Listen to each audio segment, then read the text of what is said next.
नमस्कार मित्रों, स्वागत करता हूं अपने YouTube चैनल ज्योतिष आचार्य में। मां भगवती के पावन नवरात्रे शुरू हो गए हैं। हर चीज का एक विशेष समय होता है। जिस प्रकार होली और दिवाली पर की गई पूजा विशेष फल देती है, उसी प्रकार मां भगवती के नवरात्रों में की गई पूजा, अनुष्ठान, पाठ, उपाय ये सभी विशेष शीघ्र फल देते हैं। वैसे तो हर दिन मां को समर्पित है, पर ये 9 दिन शक्ति की आराधना के विशेष दिन हैं। आज मैं आपको बताता हूं कि पावन नवरात्रों में कुछ खास उपाय करके आप कैसे भगवती को प्रसन्न करके अपनी परेशानियों से निजात पा सकते हैं। चल रही दानव रूपी महामारी का नाश करने के लिए सबसे पहले आप अपने घर में गाय के उपले पर 2 लौंग का जोड़ा रखें और रोज अपने परिवार के साथ 5 आहुतियां इस मंत्र के साथ आपको डालनी है। ओम जयंती मंगला काली भद्र कालिनी कपालिनी दुर्गा क्षमा शिवा धात्री स्वाहा स्वधा नमोस्तुते। दरिद्रता दूर करने के लिए श्री रामचरितमानस में अयोध्या कांड के शुरू में 8 चौपाई हैं। आप इनका रोज सुबह शाम पाठ करें। इस पाठ को करने में मात्र 5 या 6 मिनट का समय आपको लगेगा। ऐसा करने से आपके घर में लक्ष्मी कितनी आएगी ये तो पता नहीं, लेकिन दरिद्रता कभी नहीं आएगी, ये पक्का है।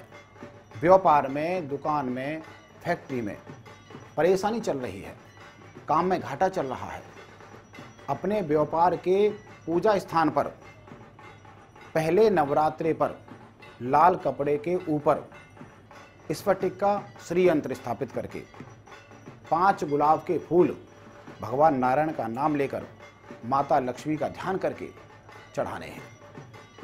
सूखा सिंदूर, 2 लौंग, 2 कौड़ी चढ़ानी है।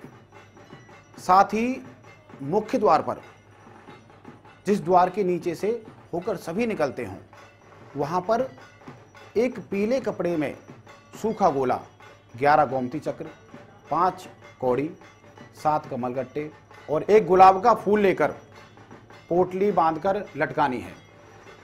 रोज गंगा जल का छींटा देना है। ऐसा करने से आप अपने व्यापार में वृद्धि पाएंगे। बात करते हैं अगले उपाय के बारे में। रोज सुबह शाम दुर्गा कवच का किसी स्वच्छ आसन पर बैठकर पाठ करना है। पाठ करने के बाद अपने बैठे हुए आसन पर नीचे से 3 बार अपने मस्तक पर तिलक लगाना है। ऐसा करने से आत्मविश्वास में वृद्धि होती है, आत्मविश्वास बढ़ जाता है, शरीर स्वस्थ रहेगा, वह कोई दुर्घटना नहीं होगी। दुर्गा कवच आपकी रक्षा करेगा। अगर धन की परेशानी चल रही है, उधार चढ़ गया है, पैसा वापस नहीं आ रहा, तो इन नवरात्रों में भगवान शंकर के मंदिर में शिवजी पर जल और गन्ने का रस चढ़ाएं।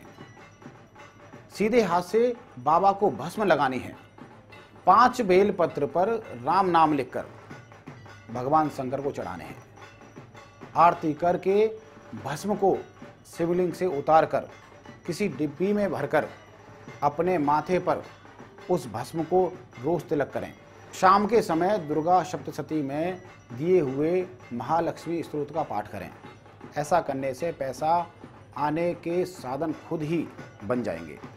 विवाह नहीं हो रहा, शादी में बार बार रुकावटें आ रही हैं, माँ दुर्गा के सामने बैठकर 2 हल्दी की साबुत गांठ लें। साबुत चावल लेकर 5 बार भगवान राम के इस मंत्र का जाप करना है। ये कुल 4 चौपाई हैं।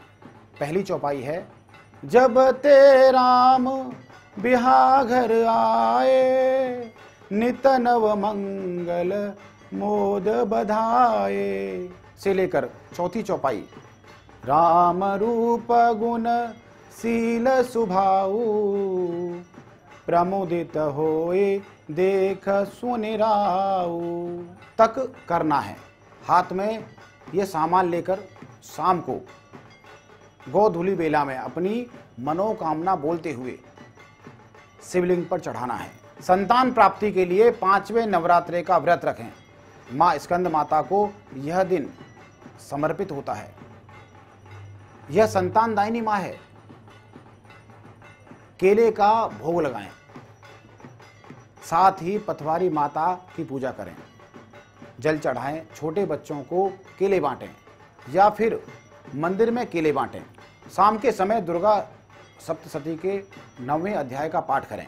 ये शारदीय नवरात्रे माँ जगदम्बा के साथ साथ भगवान श्री राम को भी समर्पित होते हैं। प्रभु श्री रामचंद्र ने इसी समय इन्हीं दिनों में लंका पर विजय प्राप्त की थी और माँ वैष्णो ने भी भगवान राम की तपस्या की थी।